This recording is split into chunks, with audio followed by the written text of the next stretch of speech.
हनुमान और बाली की अद्भुत लड़ाई। किष्किंधा का स्वर्णकाल। त्रेता युग का समय था। किष्किंधा राज्य अपनी समृद्धि, बल और पराक्रम के लिए पूरे वनखंड में प्रसिद्ध था। वहां के राजा बाली को त्रिलोक का सबसे शक्तिशाली वानर माना जाता था। उसकी शक्ति ऐसी थी कि कोई भी योद्धा उसे युद्ध के लिए ललकारने की हिम्मत तक नहीं कर पाता था। बाली का साहस, उसकी निर्भीकता और युद्ध कौशल अतुलनीय था। लेकिन इस अपरिमित शक्ति के साथ साथ उसके भीतर अहंकार भी बढ़ता जा रहा था। वो मानने लगा था कि उससे अधिक शक्तिशाली कोई हो ही नहीं सकता।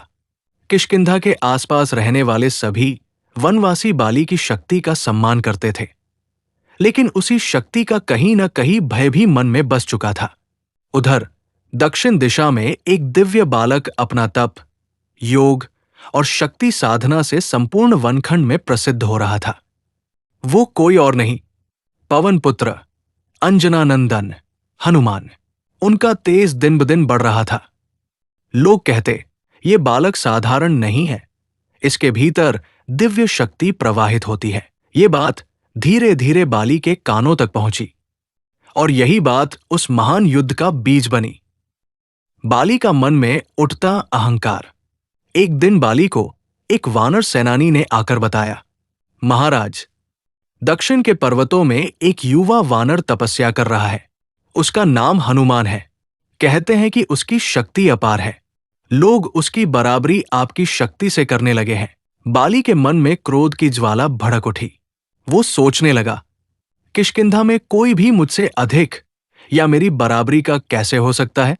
ये तो मेरे पराक्रम का अपमान है। अहंकार की ये आग उसे चैन नहीं लेने दे रही थी। उसे लगा, यदि ये हनुमान आगे बढ़ा तो उसकी प्रसिद्धि कम हो सकती है।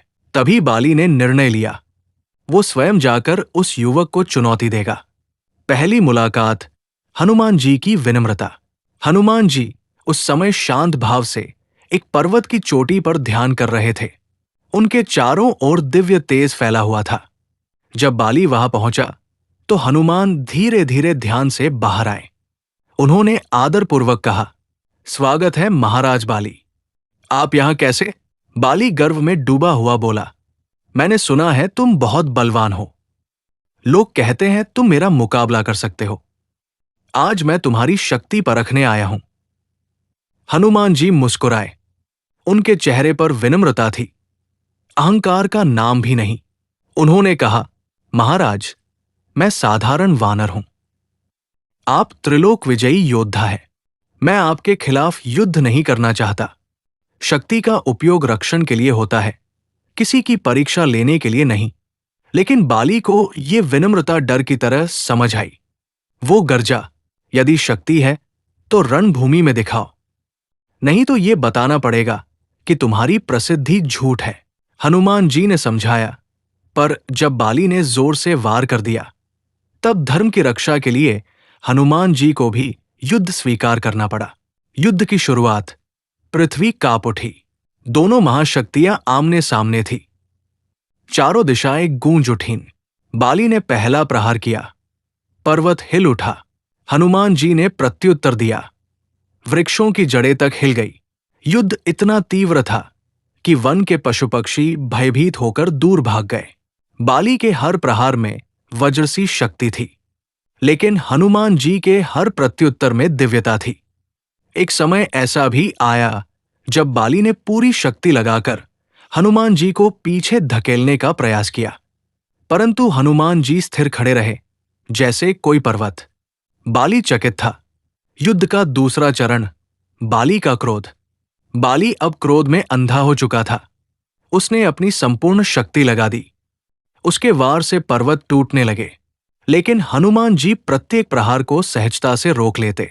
फिर हनुमान जी ने एक ऐसा प्रहार किया कि बाली दूर जाकर गिरा और एक विशाल शिलाखंड टूट गया। ये देखकर बाली समझ गया, ये बालक साधारण नहीं, ये दिव्य है। लेकिन उसका अहंकार उसे ये स्वीकार नहीं करने दे रहा था। दिव्यता का प्रकाश, आकाशवाणी। जब युद्ध अत्यधिक उग्र हो गया, तभी आकाश से प्रकाश उतरा। चारों ओर बिजली सी चमक हुई। एक दिव्य आकाशवाणी हुई, बाली, ये योद्धा हनुमान कोई साधारण वानर नहीं, ये महादेव के अंश है। इसके भीतर शिव शक्ति विराजित है। धर्म का अपमान मत करो। युद्ध रोको। आकाशवाणी सुनकर बाली स्तब्ध रह गया। उसका हृदय कांप उठा। हनुमान जी शांत खड़े थे, जैसे कुछ हुआ ही न हो। बाली ने कांपती आवाज में कहा, पवन पुत्र, क्या आप सचमुच दिव्य हैं? मैं आपको पहचान न पाया। मैं अहंकार में अंधा हो गया था। क्षमा करें। हनुमान जी ने उसे उठाया और अत्यंत विनम्र स्वर में कहा, महाराज, जहां अहंकार समाप्त होता है वही क्षमा शुरू होती है। आप महान योद्धा हैं। मेरा उद्देश्य आपको पराजित करना नहीं था, केवल धर्म की मर्यादा बनाए रखना था। बाली की आंखों में आंसू थे। उसने प्रणाम किया और बोला, आज मैंने समझा, शक्ति की सबसे बड़ी पहचान विनम्रता है। आप केवल बलवान नहीं, आप तो महापुरुष हैं। युद्ध का अंत, नया सम्मान। उस दिन बाली ने प्रतिज्ञा की, मैं हनुमान जी का सम्मान सदैव करूंगा। इनका तेज सूर्य के समान है। इनसे बैर रखना स्वयं विनाश को बुलाना है। युद्ध समाप्त हो गया। दोनों ने एक दूसरे का सम्मान किया और हनुमान जी अपनी तपस्या में लौट गए।